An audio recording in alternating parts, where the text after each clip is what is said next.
Finally আমার ৭ দিন অপেক্ষা করার পর আমি আমার রেজাল্ট গিফটটা পেয়ে গেলাম। তো কেমন আছো আমার সকল বন্ধুরা? আশা করি সবাই ভালো আছো, আমিও খুব ভালো আছি। তো দেখতেই পাচ্ছ আমার এখানে ছেলে কেমন লাফালাফি করছে। একটু আগে আমিও লাফালাফি করছিলাম। তো দেখতে পাচ্ছ আমার হাতে এটা কি? তো আমি এখানে ট্রেডিং ভিডিও করছিলাম, তো তখনই বারবার করে শ্যুট নিচ্ছিলাম এই ভিডিওটা।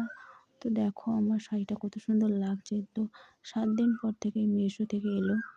তো সামনে বিয়েবাড়ি ছিল, তো আমি কোন শাড়িটা পরবো তাই ভাবছিলাম। তো তখনই জাস্ট আমার স্বামী আমাকে আমার পাশে আমার হাতে দিয়ে বললো, এই যে তোমার গিফট, তোমার শাড়ি। তো কেমন লেগেছে? আমার তো খুবই ভালো লাগছে। শাড়িটা দেখো কতটা প্রিটি, কতটা সুন্দর গ্রিন কালারের হয়েছে। আর পাড়টা দেখতেই পাচ্ছ তোমরা, গোলাপি কালারের, পিঙ্ক কালারের, আর ব্লাউজটাও পিঙ্ক কালারের ছিল। তো আমার খুব খুব খুব সুন্দর লেগেছে। তো তোমাদের খুলে দেখিয়ে দিচ্ছি কেমন চিকচিকটার উপর দিয়ে দেখাচ্ছি, দেখো কত সুন্দর লাগছে।